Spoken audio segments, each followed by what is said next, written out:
하나님께서 오늘 아침에 우리에게 주실 말씀은 구약성경 느헤미야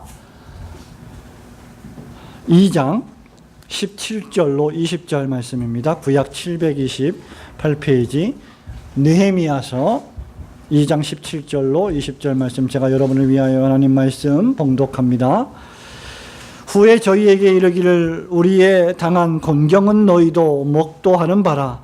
예루살렘이 황무하고 성문이 소화되었으니 자 예루살렘 성을 중건하여 다시 수치를 받지 말자 하고, 또 저희에게 하나님의 선한 손이 나를 도우신 일과 왕이 내게 이른 말씀을 고하였더니 저희의 말이 일어나 건축하자 하고 모두 힘을 내어 이 선한 일을 하려 하매, 호론 사람 산발락과 종이 되었던 암몬 사람 도비야와 아라비아 사람 게셈이 이 말을 듣고 우리를 업신여기고 비웃어가로되 너희의 하는 일이 무엇이냐, 왕을 배반코자 하느냐 하기로, 내가 대답하여 가로되 하늘의 하나님이 우리로 형통케 하시리니 그의 종 우리가 일어나 건축하려니와, 오직 너희는 예루살렘에서 아무 기업도 없고 권리도 없고 명록도 없다 하였느니라.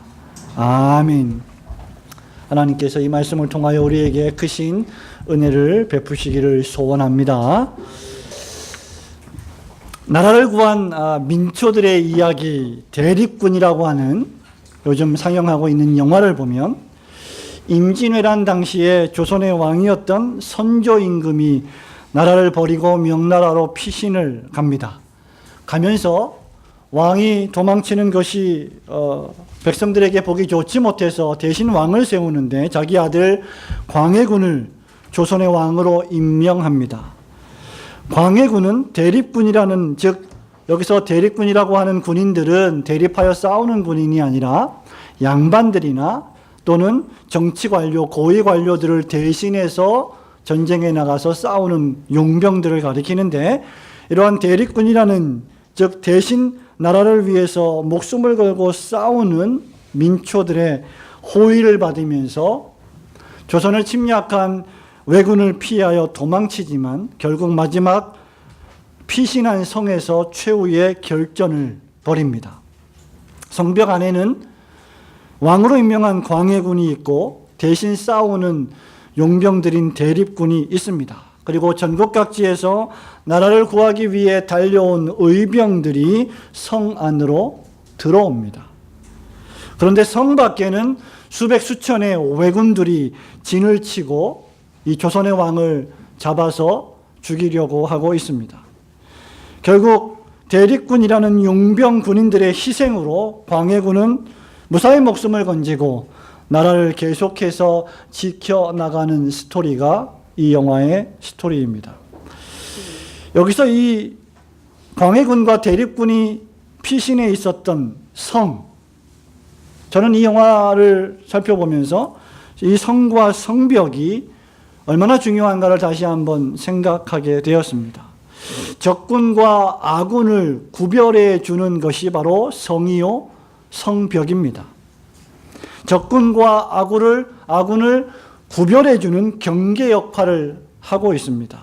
성벽이 없다면 적군과 아군이 잘 구별되지 않을 것입니다. 물론 아군 사이에는 결코 벽이 없어야 할 것입니다. 그러나 적국과 전쟁 상태에 있다면 성과 성벽은 반드시 필요한 것이기도 합니다.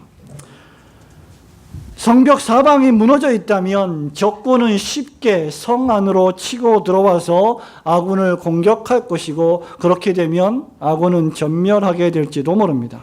우리는 이미 지난주에 에스라서를 통해서 이스라엘 백성들이 1차, 2차, 3차 포로에서 귀환하여 예루살렘 성전 재건을 시작했다는 말씀을 살펴본 바 있습니다. 그러나 성전 재건은 결코 쉬운 일이 아니었고 오랫동안 방치되어 있었기 때문에 대단히 고통스러운 일이었습니다. 여전히 성벽은 무너지고 오늘 본문의 말씀에 보면 회파되어 있었고 그 문들은 불타서 검게 그을려 있었습니다. 하나님의 백성들은 낙심했고 물론 에스라가 있었지만 그럼에도 불구하고 여전히 그들은 성벽과 성전을 재건하는 일에 어려움을 느꼈습니다. 더더군다나 여기저기서 치고 들어오는 방해와 또 반대에 직면해야만 했습니다. 이때 하나님은 페르시아의 즉 바사 왕의 아닥사스다 왕의 포도주를 담당하던 관료였던 총독 느헤미야를 보내어 성전 재건과 무너진 성벽을 중수하는, 여기서 중수한다는 말은 repair, 고친다, 재건한다는 것입니다. 그러한 일을 중체대한 일을 진두지휘하게 하시는 것이 바로 느헤미야서의 전체 내용입니다. 오늘 아침에는 본문 말씀을 중심으로 예루살렘 성벽 중수라고 하는 제목의 말씀으로 함께 은혜 나누기를 소원합니다. 예루살렘 성벽 중수는 무엇보다도 세상 속에 있는 하나님의 백성의 구별됨을 보여주는 것입니다.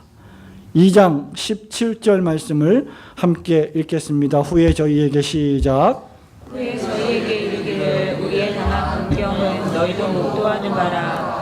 예루살렘이 황무하고 성문이 소화되었으니 자 예루살렘 성을 중건하여 다시 수치를 받지 말자 하고. 말씀드린 바와 같이 여기 성벽을 중수한다고 할 때 중수의 뜻은 또 재건의 뜻은 성의 벽면을 수리하고 무너진 성벽을 다시 쌓고 그래서 다시 건설한다는 뜻을 가지고 있습니다.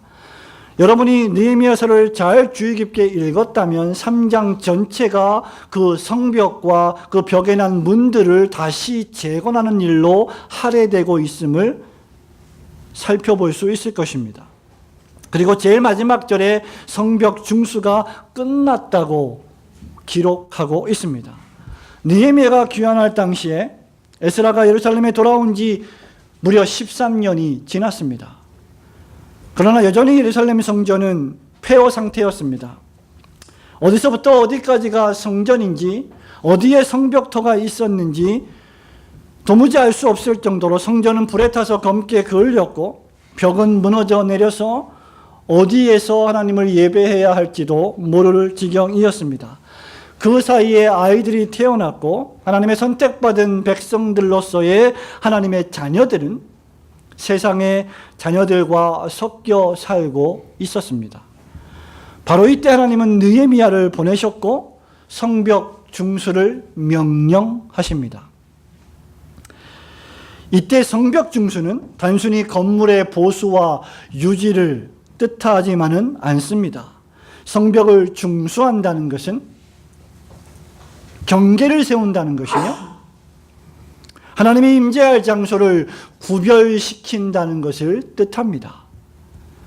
에스라나 느헤미야가 안타까워했던 것은 단순히 화려했던 예루살렘 성전이 불타 없어졌고 사라져 버렸고 그 성벽이 무너져 버렸기 때문만은 아니었습니다.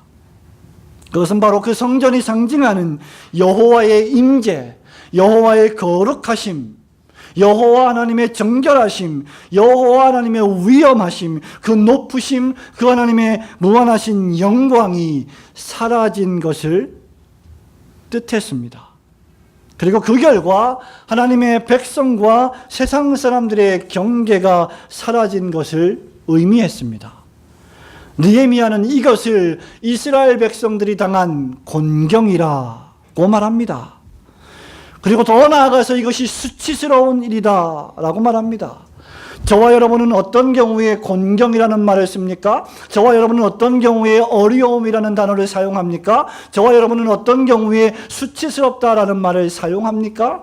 저와 여러분의 인격이, 저와 여러분의 자존심이, 저와 여러분의 물질이, 저와 여러분의 생명이, 건강이 무너져 내렸을 때 수치스럽다, 곤경을 당한다, 어려움을 당한다 라는 표현을 쓰십니까? 지금 느헤미야는 하나님의 거룩하신 임재가 사라져버린 예루살렘을 바라보면서 그것이 곤경이다, 그것이 하나님 백성이 만난 수치이다 라고 말하고 있는 것입니다. 그래서 우리는 다시 예루살렘 성을 건축해야 한다, 재건해야 한다라고 백성들을 독려하는 것입니다. 성도 여러분, 하나님의 백성들에게 있어서 성벽, 예루살렘 성벽이 무너지는 것은 바로 수치스러운 일입니다.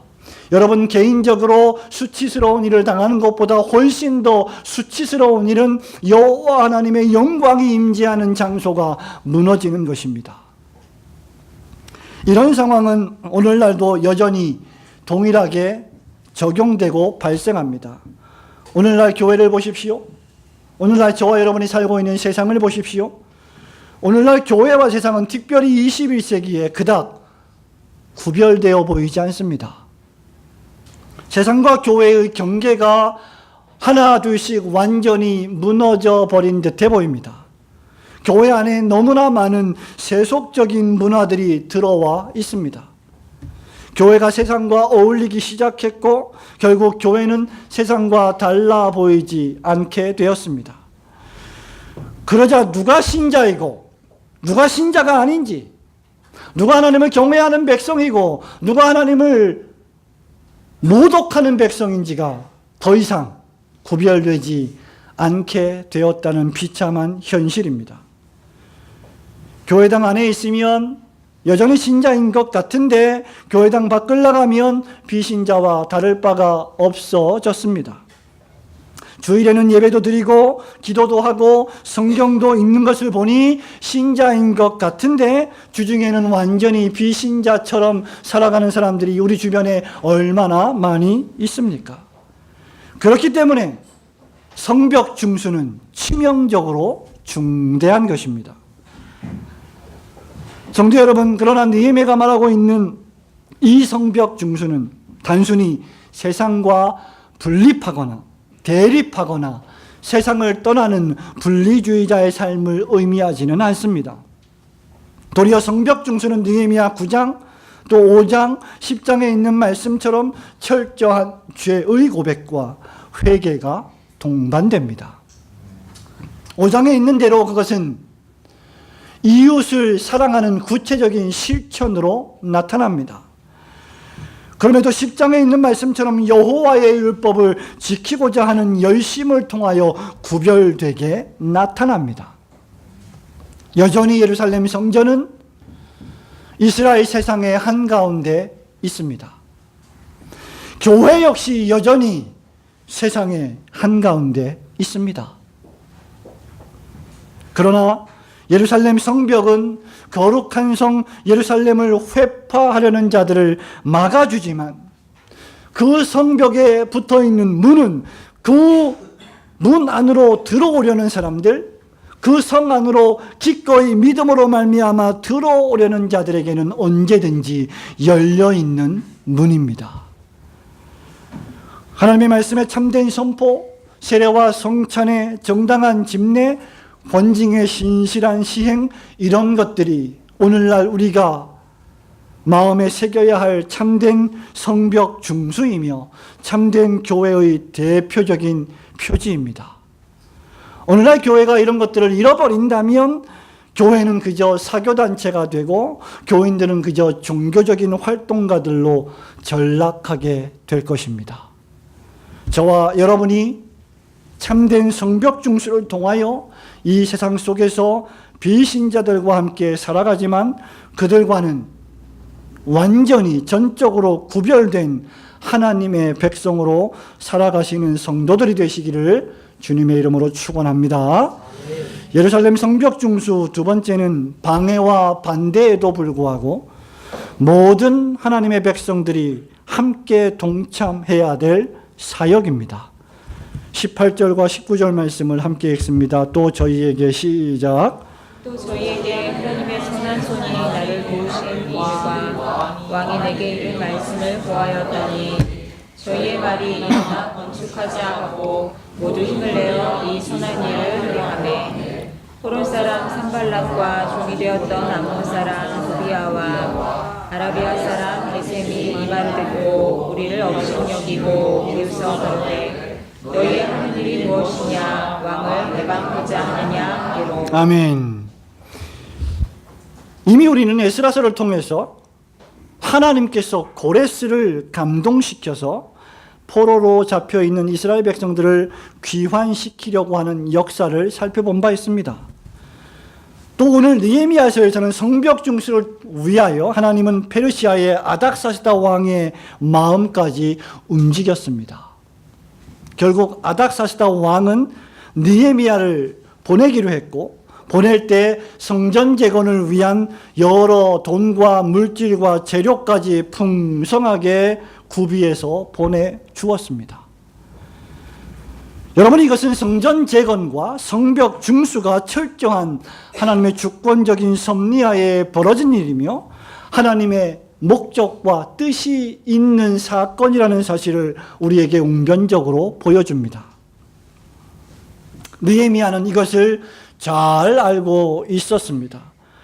그리고 하나님의 섭리하시는 손길을 경험했던 사람입니다. 그리고 이것을 18절에서 백성들에게 간증합니다. 느헤미야는 이것이 하나님의 선한 손이 나를 도우신 일이다. 왕이 나에게 이런 말씀이 있는데 그것을 백성들에게 말하기 시작합니다. 그러자 그들이 전격적으로 일어나 한 목소리로 우리가 일어나서 건축하자 하고 모두 힘을 내어 한 사람도 예외 없이 이 선한 일을 시작했습니다.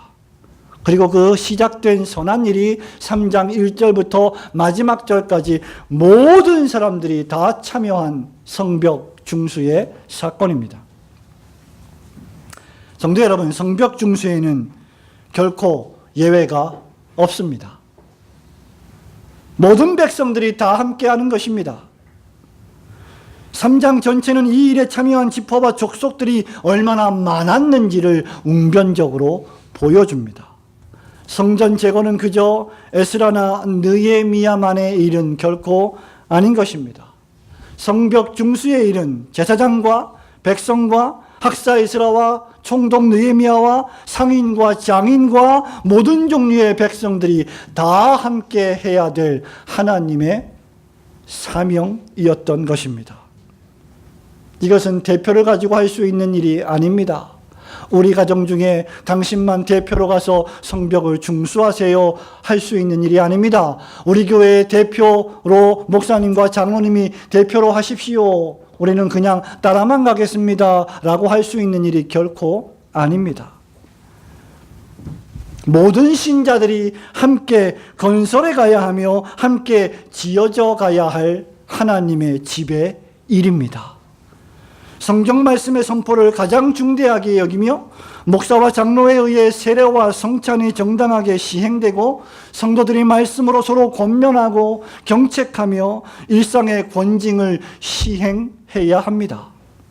그렇게 할 때 비로소 교회는 교회답게 되고, 교회는 세상에 있지만 신자들은 일주일 동안 세상에 살지만 결코 세상과 같지 아니하고 세상에 속하지 아니하며 세상과 구별된 성도가 교회가 될 줄로 믿습니다. 바로 그때 우리 교회가, 우리 신자들이 그렇게 살려고 결단하고 결심하고 다 일어나서 그 성벽을 중수하고자 할 때 모든 일이 다 평화롭게 행복하게 지나가면 얼마나 좋겠습니까? 바로 그때 이스라엘 백성들은 또 신약시대의 교회는 어려움과 핍박에 직면하게 됩니다. 느헤미야의 간증을 들은 이스라엘 백성들이 모두 다 일어나 모두 힘을 내어 이 선한 일을 시작하자고 했습니다. 바로 그때 그들이 그런 선한 마음을 먹고 그런 믿음의 마음을 먹고 그렇게 하고자 할 때, 그렇게 선한 뜻을 품고 살려고 할 때, 그렇게 믿음을 지키고 말씀을 실천하고자 할 때, 그렇게 은혜 받고자 할 때, 이제 예수님을 좀 더 알아가고 잘 믿어가 보자고 할 때 마귀의 시험과 세상의 시험이 시작됩니다. 무릇 그리스도 안에서 경건하게 살고자 하는 자는 핍박을 받으리라고 이미 바울이 디모데에게 말한 바 있습니다. 저와 여러분이 하나님 중심, 성경 중심, 교회 중심으로 살고자 할 때 바로 사단 마귀와 세상의 시험이 시작되는 것입니다. 19절에 보십시오. 호론 사람 산발랏, 종이었던 암몬 사람 도비야, 아라비아 사람 게셈이, 즉 북쪽에 있는 사람들, 동쪽에 있는 사람들, 남쪽, 남방 전부를 차지하고 있던 사람들이 하나같이 벌떼같이 일어나서 이스라엘 민족을 업신여기고 그들을 비웃어 가로되 너희의 하는 일이 지금 모반이 아니냐, 배역이 아니냐, 너희들은 대한민국 시민으로 살면서 어떻게 대한민국을 전복시키려 하느냐라고 하는 말과 똑같은 그런 이야기를 하고 있는 것입니다. 예루살렘 성전 제거는 인근 국가에 대한 위협이다. 그리고 그것은 반역이다 라고 말하면서 이스라엘 백성들의 하나님을 향한 열망을 꺾어버리려 했습니다. 그들은 정말로 의기소침하고 낙심했습니다. 북쪽과 동쪽과 남쪽 전역에 있는 족속들이, 그러니까 전방위적인 반대와 공격이 시작되는 것입니다. 성도 여러분, 참으로 그렇지 않습니까? 오늘날 교회와 성도가 성전을 재건하고 무너진 성벽을 중수하고 하나님 말씀을 최고의 권위로 높이고 세례와 성찬을 정당하게 집례하며 하나님의 말씀으로 범죄한 자의 신령적 유익을 위하고 그리스도의 진리를 보호하고자 할 때, 그렇게 목소리를 높일 때 그것은 세상을 차별하는 것 아닙니까? 요즘 같은 포스트 모더니즘 시대에 어떻게 절대 진리를 외칠 수 있겠습니까? 너무 배타적이군요.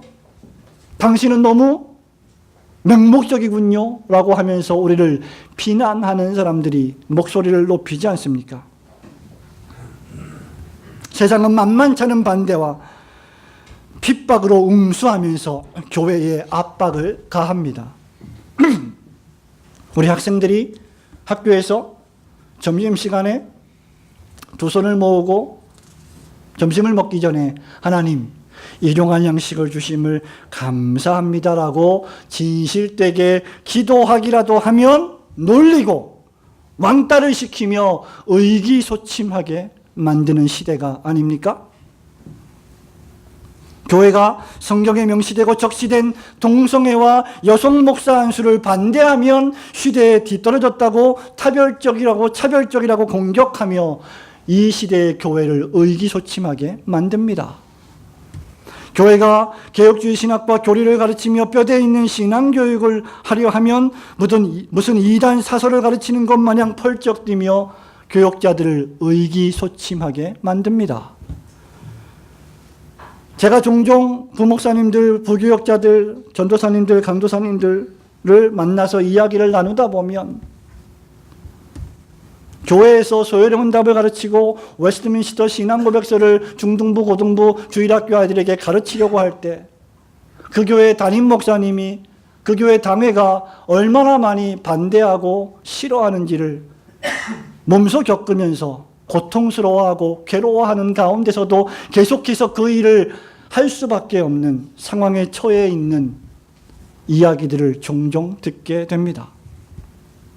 성도 여러분, 저와 여러분이 신앙의 성벽을 튼튼하게 세우지 않고 도리어 좋은 게 좋은 거라며 세속화된다면 교회와 세상의 경계는 점점 모호해질 것입니다.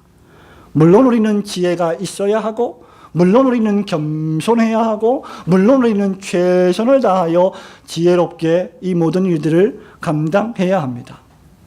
그럼에도 불구하고 우리가 산발락과 도비야와 게셈의 압력으로 말미암아 하나님의 절대하신 진리의 말씀을 낮추고 포기하고 그 표준을 버린다면 교회는 점점 세상과 같아질 것입니다. 그리고 여러분이 이미 유럽과 미국을 여행하면서 눈으로 목도하듯이 한국 교회는 조만간 유럽과 미국 교회의 전철을 밟게 될 것입니다. 수많은 대형 교회들은 수많은 관광객들의 명소가 될지도 모를 것입니다. 사랑하는 성도 여러분, 참되고 진실한 교회 공동체를 건설해 나가는 것은 여간 어려운 일이 아닙니다. 그럼에도 이 일은 우리 모두가 일사불란하게 해야 할 선한 일입니다. 이 일을 위해서 우리에게 가족을 주셨고, 이 일을 위해서 우리에게 직장과 사업장을 주셨고, 마침내 하나님의 나라에서 영원토록 하나님을 경배하고 예배할 그 순간이 도래할 때까지 이 일을 위해서 나에게 생명을 주신 것입니다. 많은 어려움과 반대에도 불구하고 우리 장로님들, 우리 집사님들, 성도님들, 권사님들, 세상에서 사업을 할 때, 직장 생활을 할 때 세상의 유혹과 타협하지 않고 거짓말하지 않고 정정당당하게 사업하며 직장 생활할 때 많은 어려움이 있을 것입니다. 그럼에도 불구하고 저와 여러분이 세속적으로 가능한 한 타협하지 않고 신앙의 성벽을 굳게 중수해 나가시는 성도들이 되시기를 주님의 이름으로 축원합니다. 예루살렘 성벽 중수 마지막은, 진정한 예루살렘의 성벽 중수는 그리스도 예수를 믿는 믿음으로 완성되는 것입니다. 20절 말씀을 다 함께 읽습니다. 내가 대답하여 가로되, 시작. 내가 대답하여 가로되 하늘의 하나님이 우리로 형통케 하시리니 그의 종 우리가 일어나 건축하려니와 오직 너희는 예루살렘에서 아무 기업도 없고 권리도 없고 명목도 없다 하였느니라. 아멘. 에스라와 느헤미야의 영도 아래 이스라엘 민족은 예루살렘 성전과 성벽을 재건했습니다. 돌무더기를 다 치우고 잡초를 뜯어내고 새롭게 벽돌을 쌓고 아름다운 문을 만들고 그 문을 성벽에 달았습니다. 그러나 하나님께서는 예루살렘 성전 재건을 모형 삼아 이제 이 신약 시대에, 그리고 이 마지막 종말의 시대에 더 크고 더 완전하고 더 영구한 성전 그리고 성벽 재건을 계획하고 계십니다. 그것이 바로 예수 그리스도께서 재건하시는 교회를 통한 성벽 재건입니다. 우리는 이것을 영적 성벽이라고 말할 수 있을 것입니다. 예루살렘 성전보다 그저 다윗 왕 시대에 약 10에이커, 약 14,000평 정도, 지금 약 13만 평 정도 되는 그러한 성전이 아닌 더 크고 더 우주적인 하나님의 성전으로서의 우주적 교회가 바로 그것입니다. 느헤미야는 성전 재건에 있어서 하늘의 하나님이 우리를 형통하게 하실 것이다 라고 20절에서 굳게 고백하며 믿었습니다. 왜 이것을 믿을 수 있었을까요? 여러분이 느헤미야 1장을 전체를 읽어보신다면 느헤미야가 아닥사스다 왕의 술관원이 된 것도 하나님의 은혜였고, 느헤미야가 조국을 생각하며 예루살렘 성전이 회파된 것을 슬퍼하고 눈물을 흘리며 수심이 가득한 것을 보게 하신 것도 하나님이셨고, 그에게 묻게 하신 것도 하나님이셨고, 그에게 예루살렘으로 돌아가라고 명령하게 하신 분도 하나님이시기 때문입니다. 이제 하나님께서는 친히 성전 되신 그리스도 예수를 통해, 그리고 그의 영이신 성령을 통해 새로운 성전을 재건하십니다. 여러분 눈에 보일지 안 보일지 모르지만 여러분의 심령 속에 이미 예루살렘 성전과 성벽이 재건되고 있는 것입니다. 그리고 여러분이 함께 교회 공동체로 회집할 때 그 성벽은 점점 더 견고해지는 것입니다. 성도 여러분, 이 성전은 세상에 있는 성전과 같지 않을 것입니다. 이 성전은 영으로 구성된 성전이며 눈에 보이지 않지만 견고한 성전입니다. 이런 의미에서 성도의 집은 이 세상에 있지 않고 하나님께서 건설하시는 새 예루살렘 성전인 하늘에 있는 것입니다. 요한복음 17장 14절 15절에서 우리 예수님은 자신이 이 세상에 속하지 않으셨으며 예수를 믿는 제자들도 이 세상에 속하지 않는다고 말씀합니다. 신자는 이 세상에 땅에 발을 붙이고 살지만 결코 이 세상에 영구하게 살아갈 자들이 아님을 깨달아 알아야 합니다. 우리가 오후에 살펴보고 있는 요한복음 전체가 선포하는 메시지도 역시 이것입니다. 신자는 이 세상에 살되 다가오는 세상을 위하여 살아가는 존재입니다.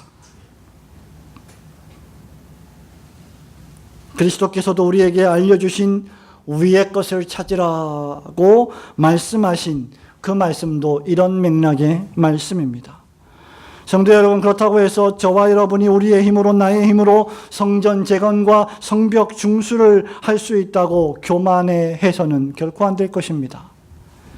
우리를 형통하게 하시는 분은 처음부터 끝까지 여호와 하나님이십니다.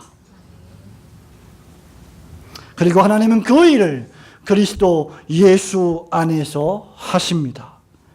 그러므로 참된 성벽 중수는 오직 그리스도를 믿는 믿음 안에서만 가능합니다.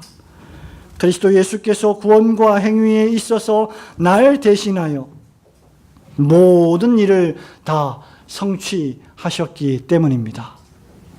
내가 할 일은 그저 그 안에 계속 머무는 것입니다. 그리스도 안에서 계속 말씀을 듣고 그리스도 예수 안에서 믿음을 가지고 계속 기도하며 끊임없는 핍박과 반대와 고통과 고난과 사건과 사고 속에서도 그리스도 안에서 하나님을 신뢰하며 하나님이 항상 선하신 분이심을 굳게 믿고 그리스도 안에서 봉사하고 그리스도 안에서 사업하고 일하며 그리스도 안에서 한 걸음 한 걸음 걸어가는 것입니다. 성도 여러분, 신자의 삶은 그것뿐입니다. 그리스도 예수를 참되고 진실하게 믿으면 저와 여러분이 다른 특별한 노력을 기울이지 않아도 예루살렘 성전은 우리 안에서 재건되고 그 성벽은 중수될 것입니다. 성도 여러분, 말씀을 맺습니다. 여러분의 심령 속에는 예루살렘 성벽이 있습니까? 혹시 여러분의 성벽은 무너질 대로 무너져서 그저 한번 툭 밀면 깨져버릴 돌 하나 세울 힘도 없지 않습니까? 혹시 여러분의 영적 성벽은 너무나 오래 방치해서 잡초만 무성하고 거미줄만 잔뜩 있지는 않습니까? 세상과 나와의 간격은 경계는 온데간데 없고 세상이 나갔고 내가 세상 같지는 않습니까? 여러분의 삶은 세상에서 산발락과 도비아의 게셈의 거센 도전을 받고 계십니까? 아니면 그들과 적당히 타협하고 경계 없이 잘 지내고 있습니까? 여러분은 스스로 밝히기 전에는 여러분 자신이 하나님을 모시고 하나님을 경외하며 살아가는 사람인지, 여러분 직장에서, 여러분 사업장에서, 여러분 이웃들이 도무지 알지 못하는 그런 사람들입니까? 물론 우리의 삶이 우리가 신자인 것을 100% 완전하게 증명하지는 못합니다. 우리에겐 그럴 힘이 없습니다. 그럼에도 불구하고 중생받은 신자는 세상에 살되 반드시 세상에서 구별된 하나님 중심, 그리스도 중심, 성경 중심, 교회 중심의 가치관을 가지고 살아야 할 사람들입니다. 바로 나의 성벽은 그때 필요합니다. 그렇게 하기 위해서 여러분 속에 무너진 성벽이 있다면 이제는 더 이상 미루지 마시고 수리해야 합니다. 재건해야 합니다. 먼지를 털어버리고 쓰레기를 갖다 버리고 잡초를 뽑고 나의 기도, 나의 예배, 나의 생각, 말과 행동, 습관 하나하나 하나님 중심으로 고쳐 나가야 합니다. 만일 그렇지 않다면 우리의 신앙은 결코 그리스도 안에서 진보를 이루지 못할 것입니다. 물론 그 기초는 그리스도 예수이심은 두말할 필요가 없습니다. 우리의 영적 성전의 모퉁이 돌이 되시는 그 기초석이 되시는 그리스도 예수 안에서 우리를 반듯하게 세워주시는 그리스도 예수 산돌 위에서 멋지게 수리되어가는, 그래서 아름답게 지어져가는 올곧은 성도들이 되시기를 주님의 이름으로 축원합니다. 아멘. 다 함께 일어나셔서 우리에게 주신